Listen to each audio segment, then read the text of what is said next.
Então, pessoal, boa noite. Gostaria de inicialmente agradecer ao Cefec por mais essa oportunidade desse estudo e agradecer a presença de cada um de vocês para a gente continuar estudando a obra nos domínios da mediunidade. Nós já nos encontramos no capítulo 4, intitulado Ante o Serviço. Esse estudo faz parte do nosso ciclo de estudos André Luiz, do Centro Espírita Fé, Esperança e Caridade, o Cefec, e a obra nos domínios da mediunidade. Essa é a 8ª obra da coleção A Vida no Mundo Espiritual, de André Luiz. Eu sempre gosto de mostrar aqui novamente esse slide, porque para a gente lembrar que essa obra, a primeira edição foi em 1955. Então, só para a gente lembrar do tempo que essa obra já foi escrita e de como que a gente aprende a cada dia quando nós estudamos com essa obra, o quanto que ela se mostra atual para a gente atualmente. E eu gosto sempre de fazer essa introdução, que na verdade nós vamos recapitular algumas coisas dos capítulos anteriores. A cada dia, a cada estudo vai ficando mais difícil esse slide, porque a quantidade de conhecimentos que a gente vem trazendo, que a gente vem aprendendo com cada um dos capítulos, que André Luiz, na verdade, nos traz, vai se tornando cada vez maior com o passar dos capítulos. Mas eu acho sempre importante a gente relembrar algumas coisas daquele prefácio lá de Emmanuel, onde nós falamos dos raios, ondas, médiums, mentes, quando a gente falou do universo, que tudo é a exteriorização do pensamento divino, ou seja, o universo é a expressão do pensamento do Criador, e tudo está mergulhado, desde os astros maiores que nós conhecemos até os ínfimos raminhos de ervas, tudo está mergulhado nessa substância viva da mente de Deus. Da mesma forma como os peixes estão mergulhados nos oceanos, nós estamos também mergulhados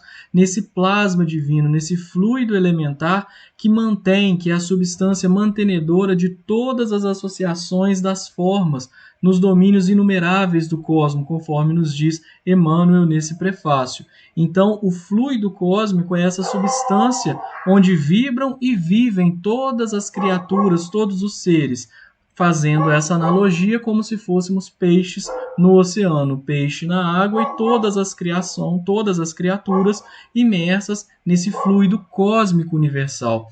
Também aprendemos na palestra do instrutor Albério, algo que nós nunca devemos nos esquecer, é de que a mente que é a base das manifestações mediúnicas e que a mente é o espelho da vida. A nossa mente, ela espelha aquilo que se passa dentro de nós. E esses reflexos mentais, dependendo da natureza dos reflexos mentais de cada um de nós, é que vai, então, nós poderemos nos estagnar ou poderemos progredir. Ou seja, nós, enquanto criaturas encarnados, enquanto espíritos encarnados, nós iremos avançar ou ficarmos estagnados de acordo com o inferno ou com o céu, entre aspas, que cada um de nós edificou para si mesmo. Nós vimos depois o psicoscópio, aquele instrumento que os espíritos se utilizaram para examinar, para avaliar, para fazer essa auscultação da alma, definindo as vibrações da alma, vendo ali a equipe de trabalhadores, quais eram os tipos, qual era a cor, o que emanava de cada um dali. Então, ali eles poderiam determinar quais estavam mais preparados ou não para receber determinados tipos de serviço. E também no capítulo anterior, Equipagem Mediúnica, nós conhecemos os membros de uma equipe de trabalhos mediúnicos, falamos bastante a respeito de Dona Celina, falamos um pouco a respeito de psicografia, falamos também a respeito de algumas faculdades mediúnicas e trouxemos mais especificamente a vida de Dona Celina, falando das dificuldades que ela havia enfrentado e que os médiuns, eles muitas vezes, conforme nos fala Emmanuel, na grande maioria dos casos, geralmente os médiuns, eles são grandes devedores, cheios de equívocos do passado e que agora possuem essa ferramenta para nós conseguirmos reconciliar, nós conseguimos resgatar, melhor dizendo, corrigir os equívocos do passado, para que nós possamos trabalhar utilizando essa ferramenta que é a mediunidade. E nós nos encontrávamos, então, acompanhando André Luiz e Hilário, sob a instrução de Aulos, naquela sala de reunião mediúnica, onde ali agora adentrando no capítulo 4 desta obra, Ante o Serviço, nós lembramos aqui neste momento em que estávamos naquela sala de trabalhos mediúnicos e adentram ali naquele momento diversos espíritos sofredores e perturbados. Então, o que Aulus esclarece para André Luiz e para Hilário? Ele diz que eram almas em turvação mental, ou seja, em perturbação, eram almas que passavam por um processo de perturbação mental, que acompanham parentes, amigos ou desafetos às reuniões públicas daquela instituição e que se desligam deles quando os encarnados se deixam renovar pelas ideias salvadoras, expressas na palavra dos que veiculam o ensinamento doutrinário. Isso está lá no Domínios da Mediunidade, no capítulo 4. Então vejamos que interessante, aquelas almas, aqueles espíritos em perturbação mental que adentraram o recinto onde iria acontecer a reunião mediúnica, os trabalhos mediúnicos, eles estavam ali, pois haviam sido desligados, eles haviam se desligados daqueles seres encarnados que estavam presenciando, que haviam comparecido às reuniões públicas, ou seja, uma sessão de palestras, por exemplo, daquela instituição, e aqueles espíritos poderiam ser parentes, amigos ou desafetos, já desencarnados, acompanhavam os encarnados naquelas reuniões doutrinárias, naquelas reuniões públicas da instituição. E ali eles iam sendo desligados, eles se desligavam porque os encarnados, eles começaram a se renovar por meio dessas ideias que eram transmitidas por meio das reuniões públicas daquela instituição. Então vejamos que eles se desligavam, mas justamente quando os encarnados se deixam renovar pelas ideias salvadoras, aqui colocado dessa forma pelo Aulus, pelo instrutor Aulus, e nos passado por meio de André Luiz. Então, eu achei conveniente recorrer lá no Evangelho segundo o Espiritismo, lá no capítulo 28, quando nos diz o seguinte: os maus espíritos, ou seja, aqueles espíritos ainda ignorantes, aqueles espíritos que muitas vezes se comprazem no mal, ou mesmo ignoram o que está acontecendo, eles, agora aqui, mais particularmente, falando desses que ainda se comprazem no mal, não que sejam maus eternamente, mas que ainda estão nesse estágio evolutivo, que se comprazem no mal. Esses espíritos, eles somente procuram lugares onde eles encontram possibilidade de dar expansão à sua perversidade. Ou seja, para afastar esses espíritos, não basta pedir-lhes, muito menos ordenar-lhes que se vão. Ou seja, não adianta para nós simplesmente gritar com esses espíritos, pedindo para que eles vão embora, para que eles nos deixem em paz e para que eles parem de nos perturbar. Não, é preciso que o homem elimine de si o que os atrai.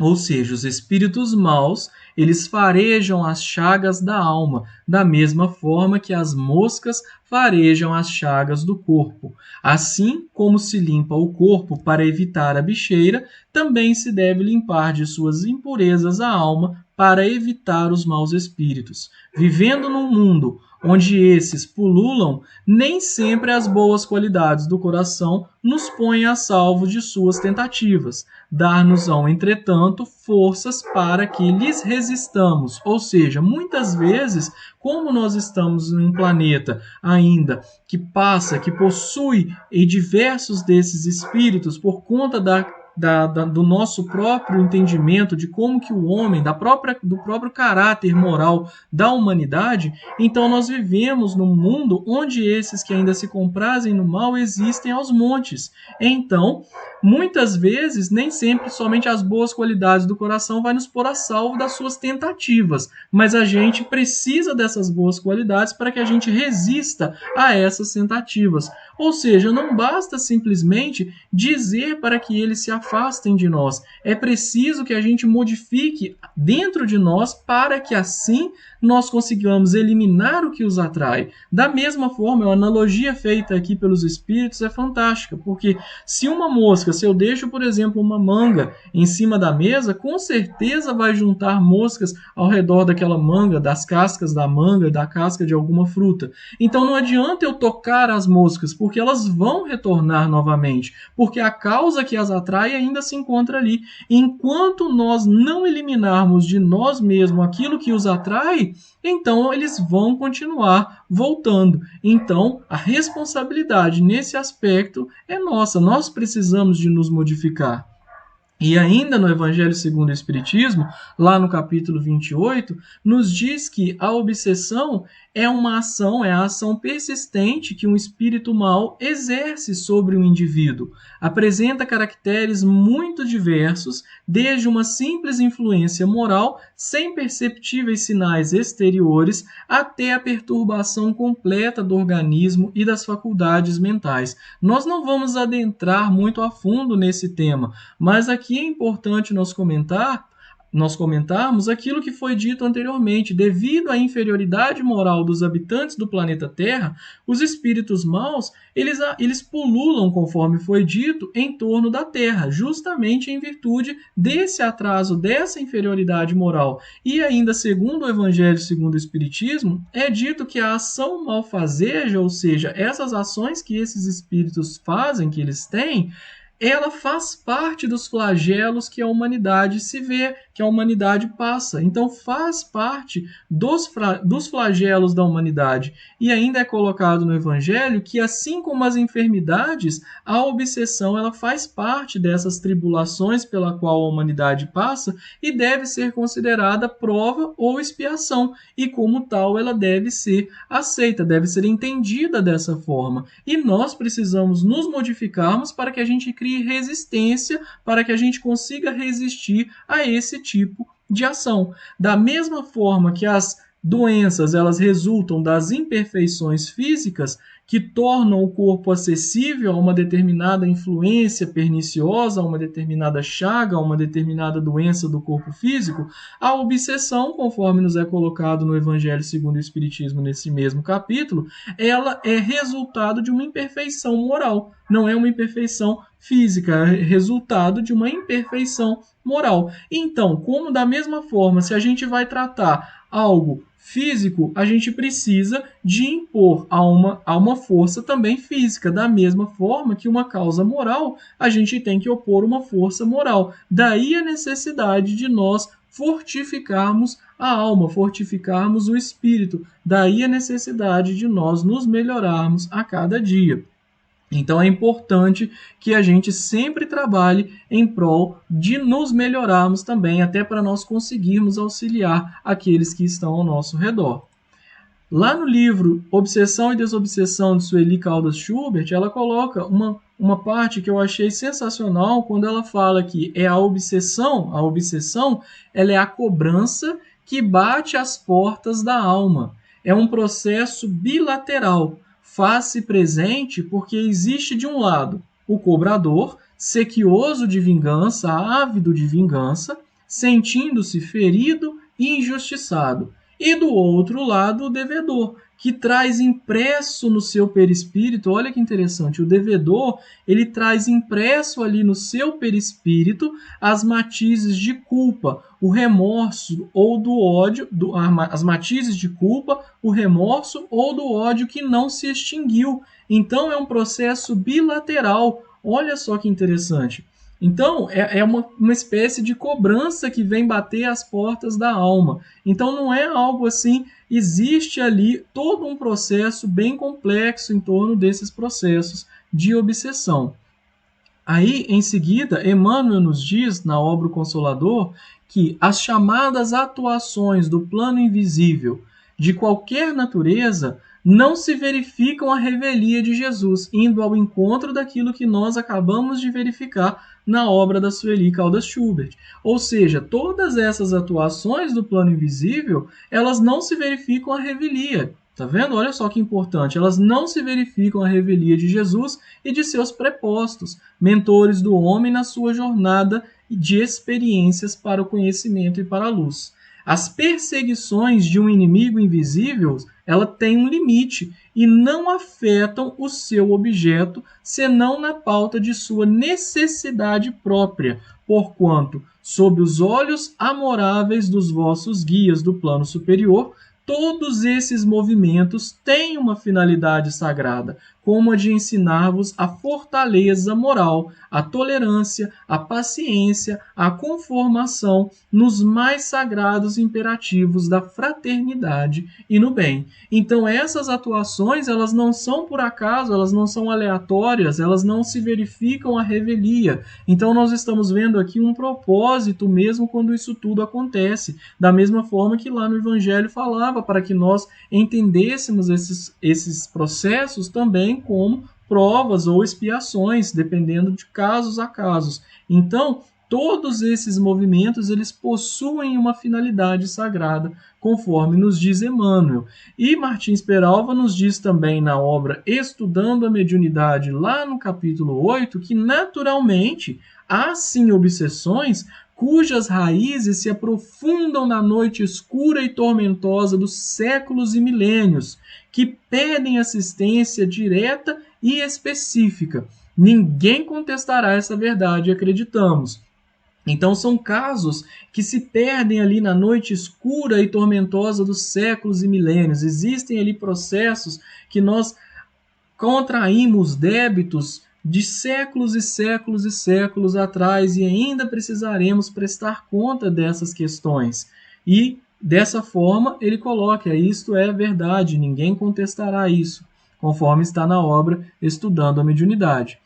E ele coloca também que as obsessões, elas podem cessar, entre outros, por alguns desses motivos, ou seja, pelo esclarecimento do encarnado, que despejará de sua casa mental, ou seja, quando fala despejar de sua casa mental o hóspede invisível, nós devemos entender que vai se romper aquela sintonia que existia entre os dois e que dava, então, possibilidade de que acontecesse o processo ali da obsessão, ou pelo esclarecimento do desencarnado, que se libertará da prisão mental que o encarnado lhe vinha impondo. Em alguns casos, o próprio encarnado pode impor essa prisão mental, que nós iremos mencionar um pouco mais à frente também, para o espírito desencarnado, impondo-lhe uma prisão mental. Então, o próprio desencarnado também pode sofrer esse processo, ou também pela melhoria de ambos, tanto do encarnado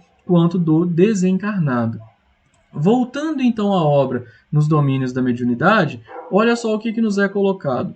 Um colaborador de nosso plano, isso André Luiz dizendo, então, no plano espiritual, franqueou acesso a numerosas entidades sofredoras e perturbadas, que são aquelas entidades que nós mencionamos anteriormente, são aqueles espíritos que iam junto daqueles encarnados às reuniões públicas e eles iam ali se desligando daqueles encarnados e eles eram então direcionados a essas reuniões. E ali eles se colocavam diante de uma assembleia formando uma legião.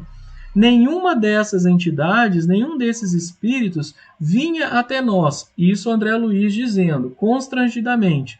Dir-se-ia que se aglomeravam em derredor dos amigos encarnados em prece, quais mariposas inconscientes rodeando uma grande luz. Ou seja, daí a importância daqueles irmãos encarnados que estavam ali para os trabalhos mediúnicos emanarem aquelas luzes naquele momento de oração, de prece que nós já vimos naquele capítulo que falava sobre o psicoscópio. Então nós entendemos ali quanta luminosidade era emanada, e nós vemos que esses espíritos, eles se aglomeravam ao redor desses amigos encarnados que se encontravam em prece. Então vejamos mais uma vez a importância da pontualidade, da importância de elevar o pensamento a Jesus, da importância de seguir com disciplina e responsabilidade esse tipo de reunião. Aqueles espíritos desencarnados, eles então rodeavam aqueles seres encarnados como se eles fossem mariposas. A gente já viu diversos insetos, mariposas, besouros,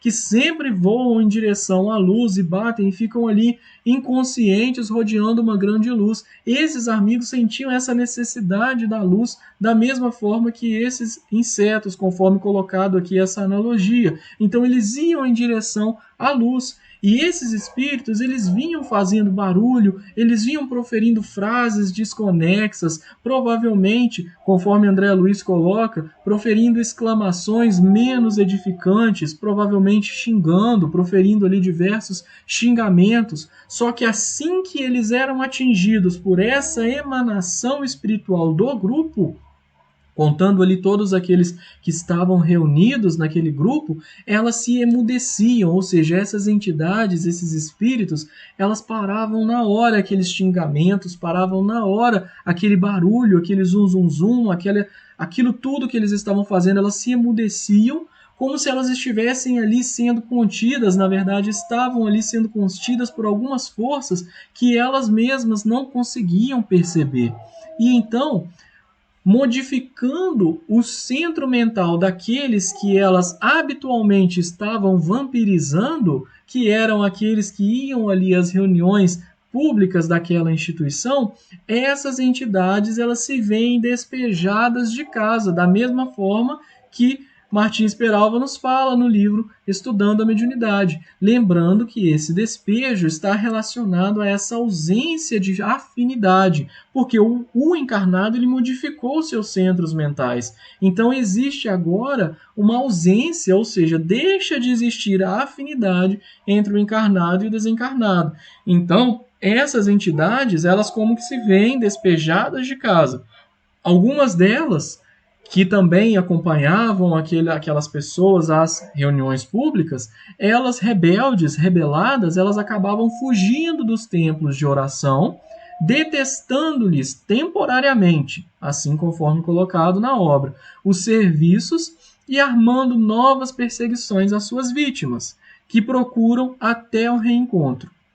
Contudo, outras, de algum modo tocadas pelas lições ouvidas, demoram-se no local das predicações em ansiosa expectativa, famintas de maior esclarecimento. Então, olha a importância dos trabalhos bem feitos em uma instituição espírita, em qualquer instituição. Aqui nós estamos falando, no caso da instituição espírita particularmente. Então, vejamos a importância. Aquelas entidades, aqueles espíritos, eles começam a ser tocados pelas lições que eles estão escutando e acabam ficando ali naquele local depois para poder ter maiores esclarecimentos, para depois serem atendidos, para depois comparecerem a uma reunião mediúnica, para poderem ser atendidos, para poderem ser esclarecidos a respeito daquilo que se passa com eles. Então, quanto mais a gente vai lendo essas obras, quanto mais nós vamos debruçando em cima de cada uma das partes, de cada um dos parágrafos desses textos, a gente vai entendendo a maior responsabilidade que a gente vai tendo ao longo dessa nossa jornada. E na obra Estudando a Mediunidade, lá no capítulo 8, olha que interessante o que nos é colocado. A reciprocidade vibratória ergue uma ponte entre a nossa e a mente do desencarnado. Quando deixar de existir essa compensação vibratória, em virtude do esclarecimento nosso ou do desencarnado, a quem muitas vezes impropriamente denominamos de perseguidor, haverá então o despejo do hóspede inoportuno, ou seja, assim que nós começarmos a nos modificarmos, assim que nós formos nos esclarecendo, ou o esclarecimento do desencarnado, conforme muitas vezes nós mencionamos, e Martins Peralva coloca também na obra que muitas vezes a obsessão ela parte do encarnado para o desencarnado, impondo-lhe essas prisões mentais. Então, quando deixa de existir essa ponte que se dá pela essa reciprocidade vibratória, se os dois estão na mesma frequência, então haverá essa reciprocidade vibratória e vai haver esse processo. Enquanto nós não enquanto não deixar de existir essa compensação vibratória, não haverá, então, continuará com esse hóspede, conforme nós estamos falando aqui. Esse hóspede ainda estará ali em nossa casa mental. Então, Despejado o espírito, irá em busca de outra casa mental se as bênçãos do esclarecimento não tiverem repercutido no seu mundo interior. Olha só o exemplo que Martins Peralva coloca aqui para nós. Vamos imaginar um ferro elétrico. E aí, se nós desejamos que o ferro se aqueça, que a temperatura se eleve, nós vamos ligar o fio condutor de eletricidade a uma tomada. Assim que concluir a tarefa, a gente vai lá e desliga. E aí o que acontece? O ferro ele perde aquela temperatura, ele libera então calor e volta à temperatura normal. Então o ferro é como se fôssemos nós. A eletricidade é essa projeção mental do desencarnado. E o fio condutor são as duas mentes que estão emanadas, que estão ali vinculadas, que estão justapostas. Então, se existe essa ponte, então passa-se ali essa eletricidade, que é a projeção mental. Então, enquanto a tomada está ligada, a eletricidade flui, ou seja, a projeção mental do desencarnado, ela está ali fluindo e está vindo para a nossa casa mental. E nós vimos que a mente é o centro das ocorrências das faculdades mediúnicas, conforme nós dos processos que nós vemos estudando, conforme nós vimos lá no início naquele resumo. Então, raciocinando dessa forma, a gente começa a entender que o estudo, que a meditação, tudo isso é uma força muito valiosa para que a gente comece a se renovar espiritualmente falando.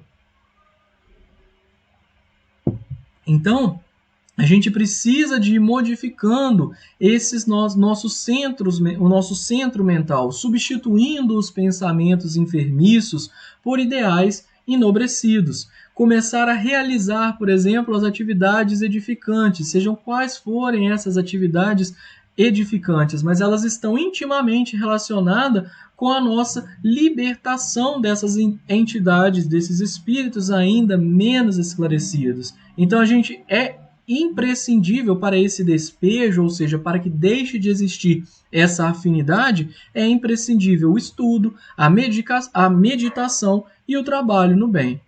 Então, voltando à obra Nos Domínios da Mediunidade, olha só o que é perguntado para Aulus. Que ocorre, então, quando os encarnados, olha só, quando os encarnados não prestam atenção aos ensinamentos ouvidos.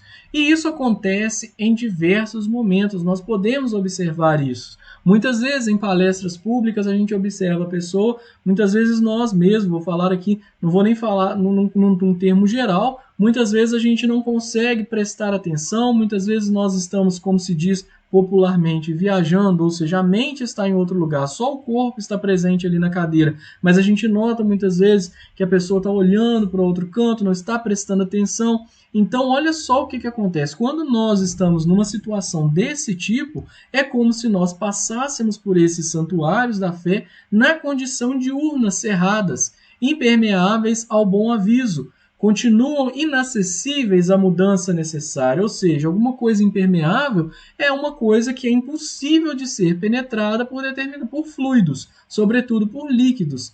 Então, uma coisa impermeável, se nós estamos ali impermeáveis, quer dizer, o bom aviso ele não chega lá no fundo do nosso coração, não chega lá no âmago de nosso ser. E isso acontece em qualquer santuário da fé, conforme ele foi colocado ali.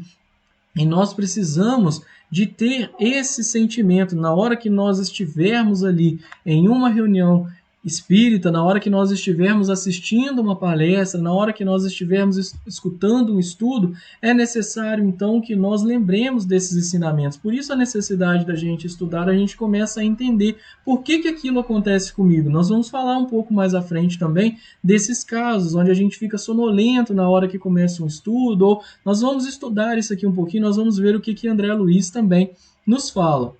Mas aqui eu gostaria de chamar a atenção antes para uma fala de Leon Denis no livro No Invisível, lá no capítulo 8, que vem aqui corroborando com isso que nós vemos tratando, com isso que nós viemos falando até então, que pela orientação e pela persistência dos nossos pensamentos, podemos modificar as influências que nos rodeiam e entrar em relação com as inteligências e forças similares.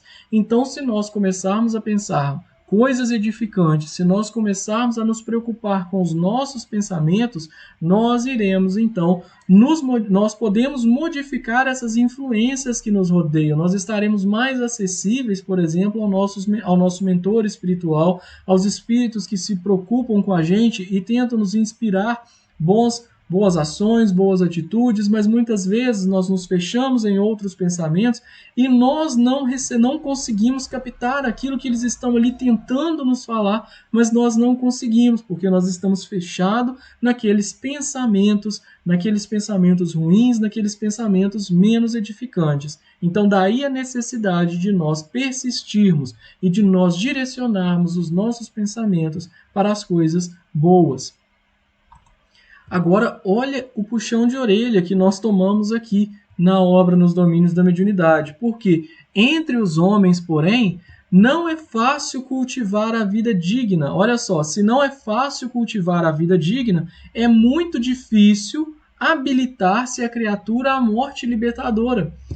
Não é ele fala aqui, ó, entre os homens, porém, se não é fácil cultivar a vida digna, é muito difícil habilitar-se a criatura à morte libertadora. Comumente, desencarna-se a alma sem que se lhe desagarrem os pensamentos enovelados em situações, pessoas e coisas da terra. Ou seja, continuamos tão apegados a essas situações transitórias que mesmo depois do desencarne, não conseguimos nos desprender desses pensamentos, de algumas pessoas, de algumas situações, dos bens terrenos. Então, por conta disso, muitas vezes a mente, depois do desencarne, ela continua então encarcerada nos interesses inferiores do mundo. E aí, daí a necessidade, daí o valor desse culto religioso, porque um culto religioso respeitável, ou seja, aquele que segue de fato os preceitos de Cristo, aquele que tem como base a disciplina, em que existe a harmonia, onde não existe pessoas tentando uma ser superior à outra, em que existe a tolerância, aquele clima de amigos entre o grupo, aí sim, esse grupo religioso respeitável, ele possui um valor tremendo, porque é nesse grupo religioso que nós estaremos em um ambiente propício a essa renovação espiritual que nós estamos falando. É aí então que tanto os encarnados quanto os desencarnados absorvem, aproveitam dos ensinamentos. Então todos esses santuários, eles são, de fato, eles estão repletos de almas necessitadas. E aí acaba que nessas reuniões públicas, nessas reuniões de estudo, por exemplo, é onde são ali desligadas essas tomadas mentais, da mesma forma que nós falamos do ferro elétrico, que nós colocamos ali nós como ferro, o fio como sendo essa conexão existente entre o desencarnado e o encarnado, e a eletricidade sendo a projeção do pensamento do desencarnado para o encarnado. A partir do momento que desliga essa tomada mental, cessa então essa penetração de pensamentos em nossa casa mental. Então, esse ambiente, um culto religioso respeitável, é um ambiente propício para desligarmos essas tomadas mentais. E aí é onde esses espíritos, esses seres desencarnados, esses nossos irmãos, eles podem também ser atendidos, eles ficam ali esperando sequiosos de mais conhecimento, de esclarecimento, conforme já foi falado. Então nós temos que tomar cuidado, porque há, por exemplo, os que se apegam de tal maneira a situações transitórias em nome de um amor falsamente concebido, que sobrevindo inevitavelmente a desencarnação para um ou para ambos, a prisão mental se prolongará por muito tempo. Essa prisão mental podendo ser pessoas, situações, coisas. E aí, nessa obra Estudando a Mediunidade, de Martins Peralva, ele coloca um caso de uma senhora que ela, mesmo depois do desencarne, ela permanecia em sua residência durante mais de um ano, segundo o que ele falou, depois do seu processo de desencarne. E ela foi vista por um médium vidente, e ela via que essa senhora ela transitava ali na sua residência por mais de um ano.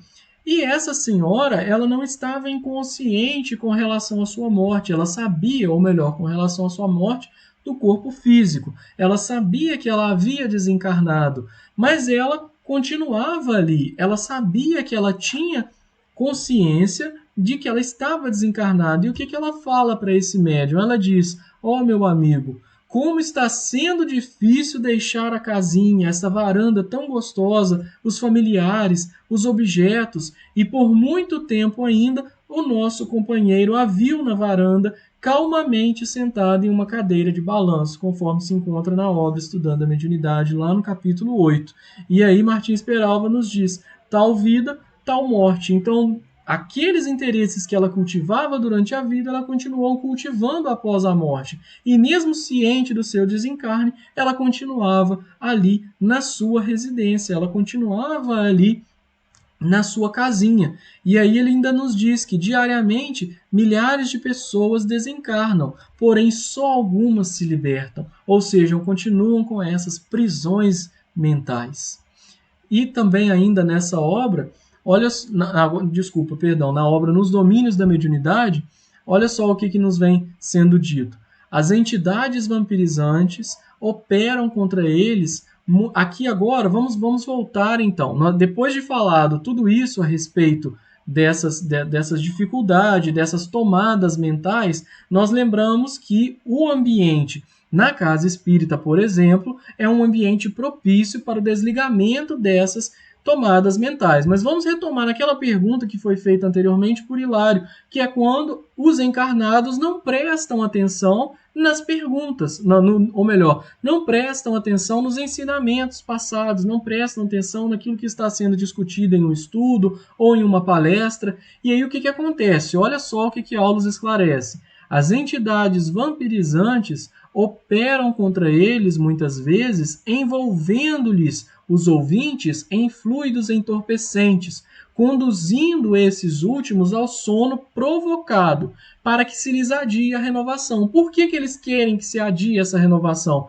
Porque a partir do momento que se adiar essa renovação, haverá o despejamento, né, daquele hóspede, conforme haverá o despejo, melhor dizendo, daquele hóspede que ali se encontra na nossa casa mental. Então, eles envolvem aqueles ouvintes nesses fluidos entorpecentes. E aí, lá na obra Estudando a Mediunidade, Martins Peralva coloca para gente que nós temos ouvido frequentemente exclamações do tipo: não sei o que tinha hoje, meus olhos estavam pesados, as pálpebras estavam parecendo que eram de chumbo.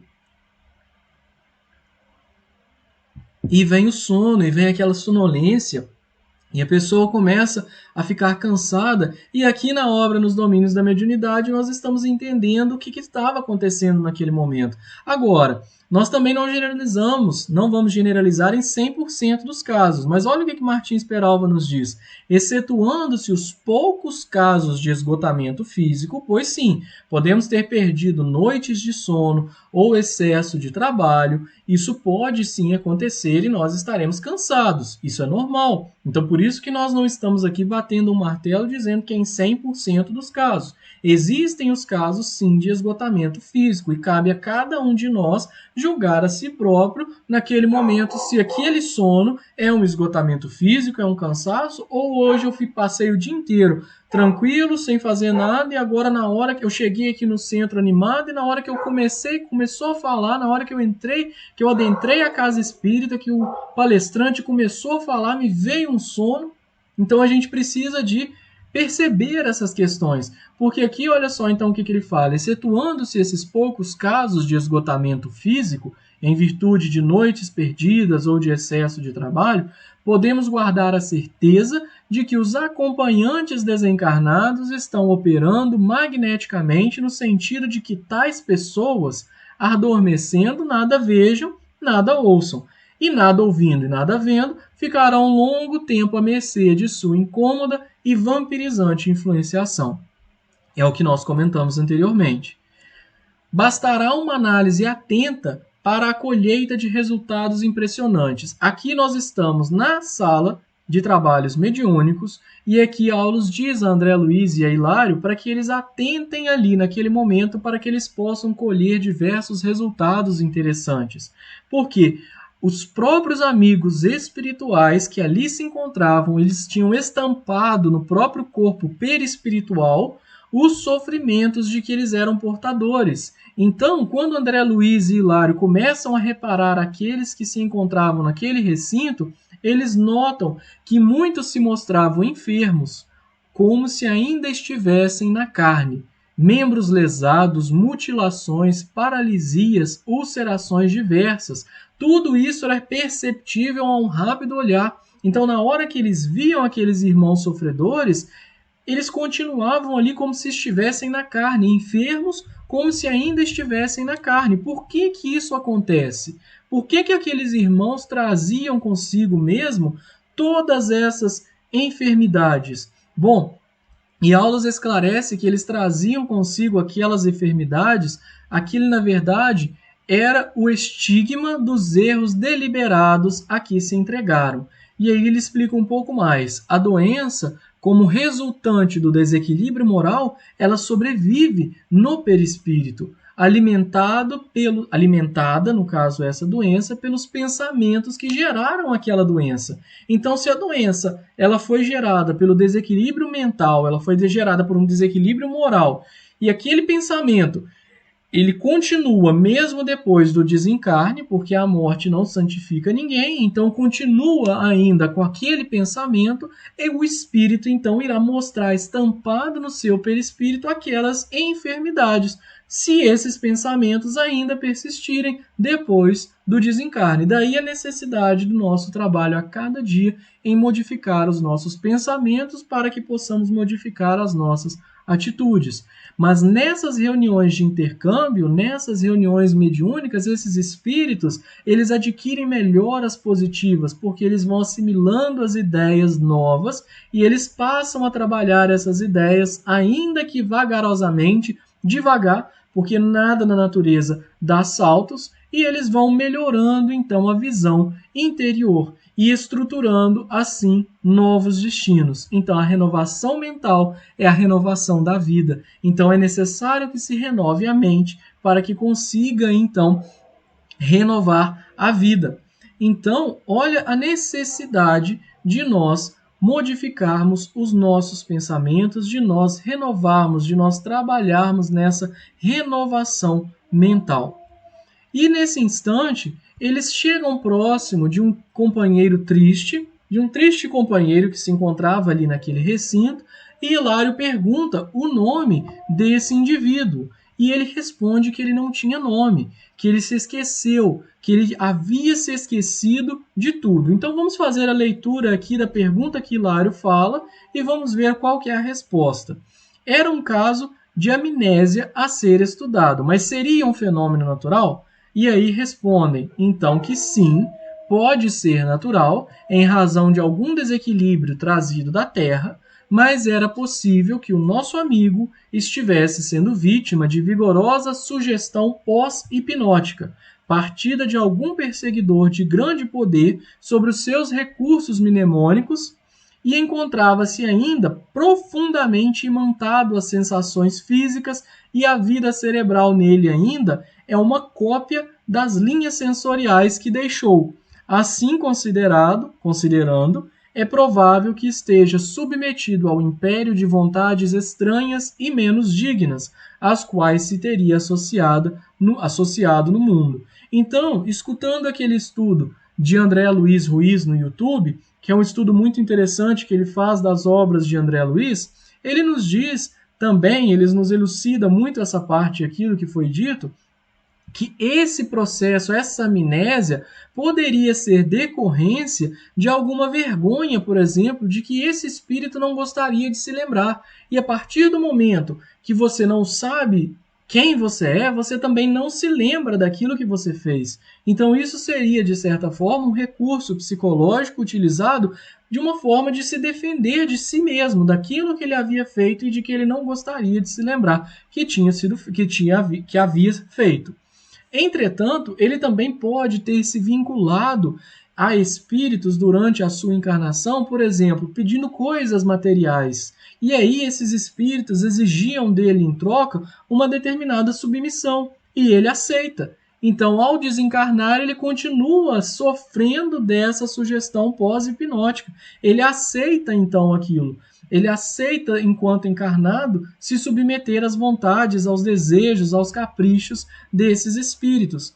Então, ele pode também estar vinculado a uma prática comercial envolvendo as coisas do espírito, envolvendo questões mediúnicas, e as entidades recebiam de alguma forma um pagamento e de alguma forma controlavam ali a sua mente, sugestionavam ali a sua mente, e depois que o corpo ele vem então desencarnar, o corpo vem a morrer, o espírito então se liberta do seu envoltório corpóreo, ele continua ainda, porque a mente está viciada e ele continua a se sentir ali sendo hipnotizado por essas vontades de a quem ele serviu. Então, ele continua nesse processo de esquecimento. Então, ele estaria sofrendo dessa sugestão pós-hipnótica.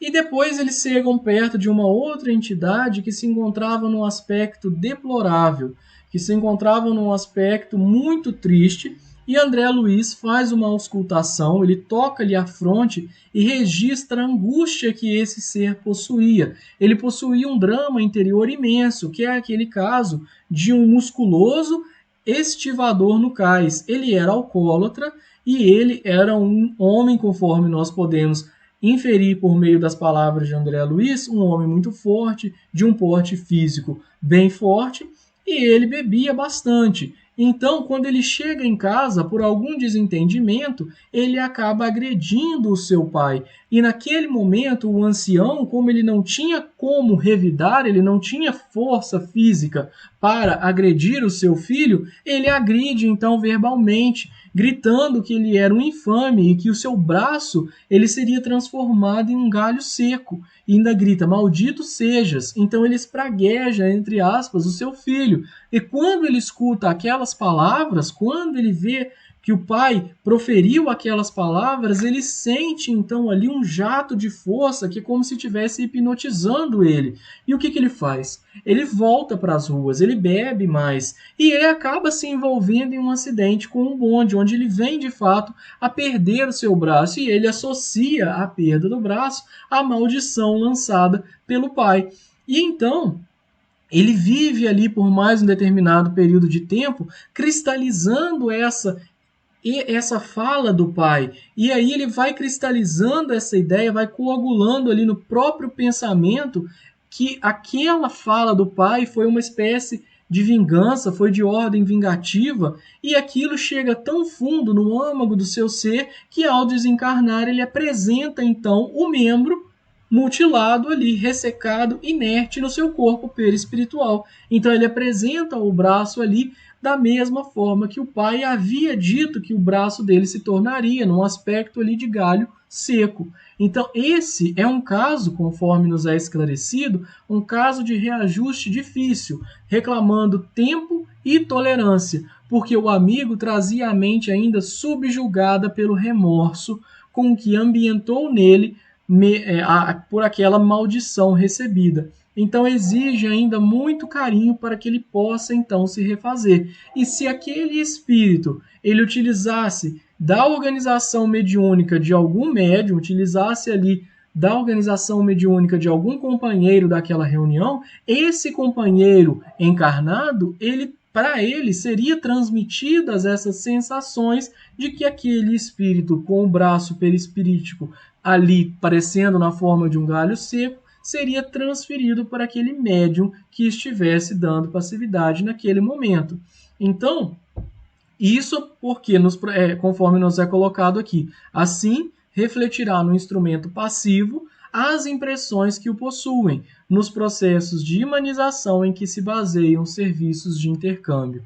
Então, em seguida, nós veremos no próximo capítulo, no nosso próximo estudo desta obra, quando o dirigente Raul Silva começa a fazer a prece e ele assimila as correntes mentais do seu mentor espiritual e começam-se os trabalhos. Então, nesse momento, nós conhecemos um pouco mais daquele ambiente, momentos antes do início da prece, de uma reunião mediúnica e nós vemos do tamanho da responsabilidade que é e o tanto de questões que estão envolvidas, mesmo ao longo de uma reunião pública, ao longo de um trabalho na casa espírita, seja ele qual for o trabalho. Aqui nós mencionamos a importância de uma reunião pública para esse desligamento das tomadas mentais e a necessidade da nossa reforma, do nosso melhoramento, melhor dizendo, para desligarmos essas tomadas mentais. Então, que Jesus nos abençoe. Eu agradeço a todos pela presença e agora vamos passar para a segunda parte, onde nós vamos fazer alguns comentários. Muito obrigado, pessoal.